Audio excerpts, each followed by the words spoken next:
Hello everyone, day 2 of this year's Invictus. Today we have Crusader, Tumbril, Mirai and MISC, and we also have a very laggy expo hall. Sometimes the game freezes for like 3 seconds. We have Ares Inferno and Ares Iron.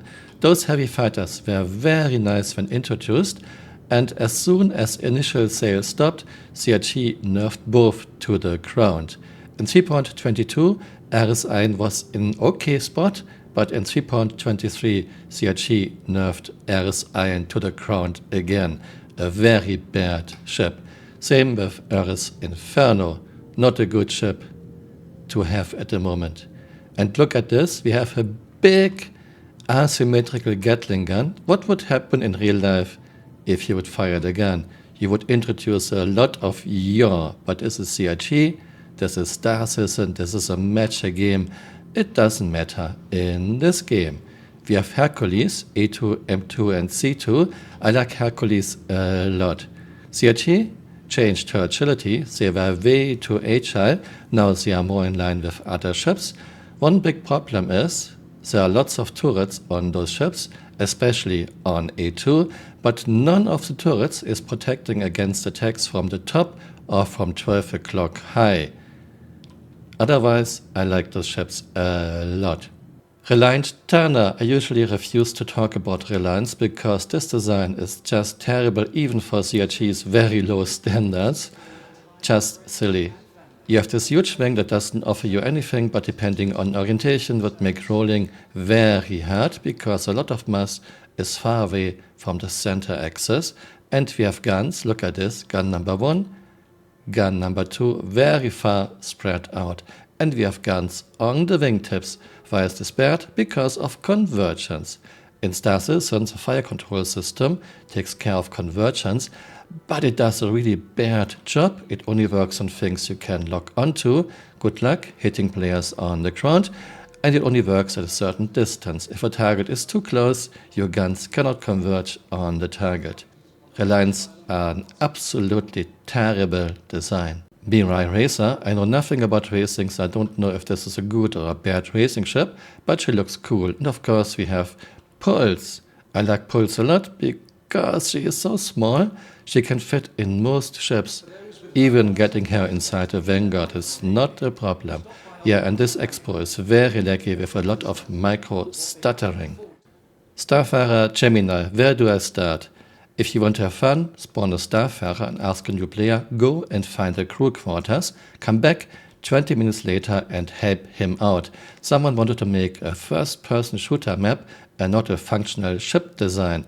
Then we have 1 turret on top, which is very nice, 2 turrets at the rear, but no turret is protecting the big belly of a Starfarer. CRG told us there will be a rework, nothing materialized yet. And of course, refueling is absolutely cumbersome to use.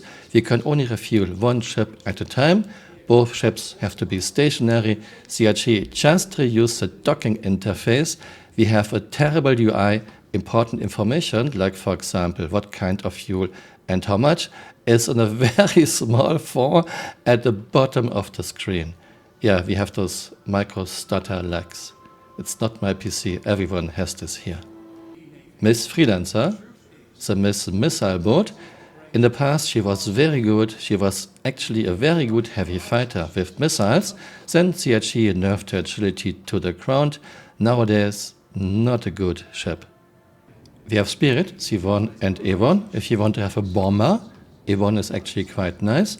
If you want to have a cargo ship, C1 is a terrible choice because the center section of the cargo room is kept clear. This is your biggest section so that our Michelin man pilots can make it to the cockpit. That's so silly.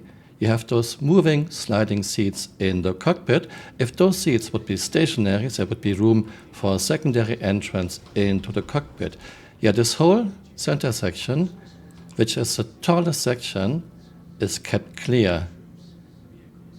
Just so that we can make it into the cockpit. Yeah, 10 out of 10, Chris.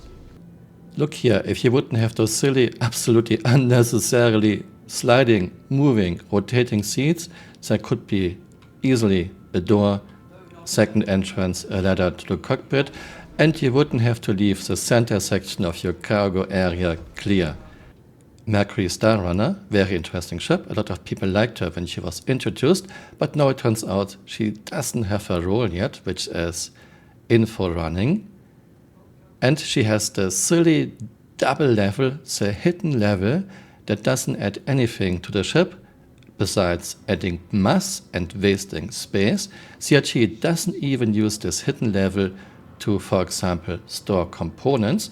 No, components are very close to the outer wall, so they can get destroyed. Mirai Fury, interesting ships, quite agile, good firepower for her size, but no quantum drive, so you need another ship to carry her.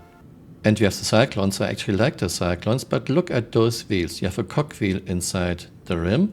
What would happen if you would use those off-road? You would get stone and sand inside, and your wheels would be plugged.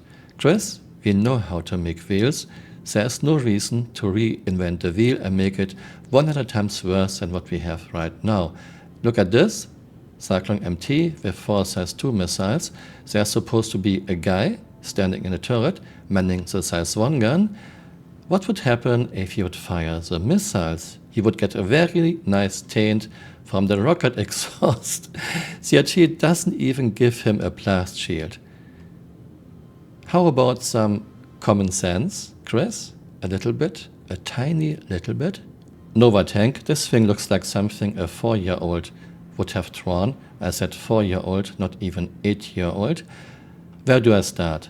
This thing is as big as a house because CRT insists on a standing walkable interior, and we have Michelin Man NPCs and players.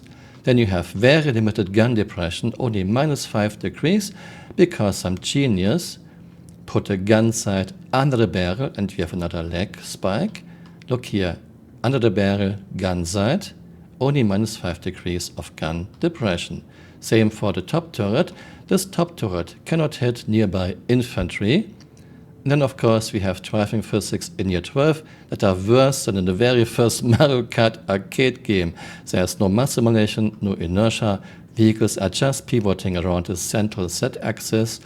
You can drive with your 73-ton tank over a small boulder, and your tank will be lifted up in the air as if it would be a helium balloon.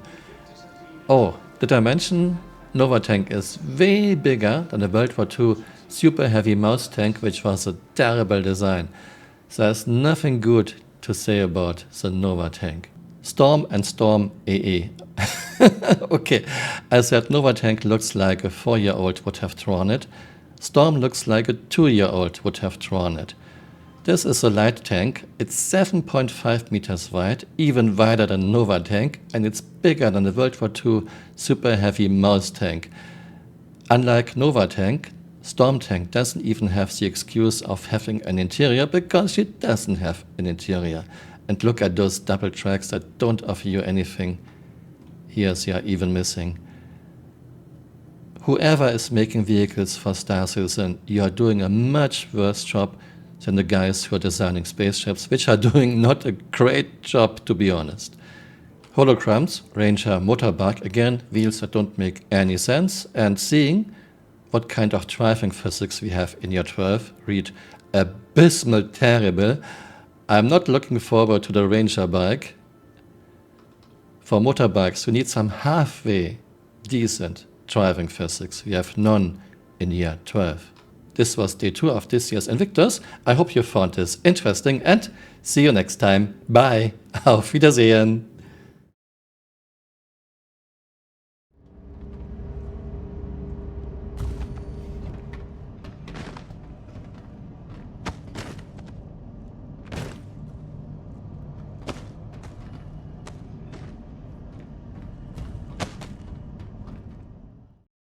Hey, you're still here. You might want to join me on Twitter. My Twitter account is Camural_SC.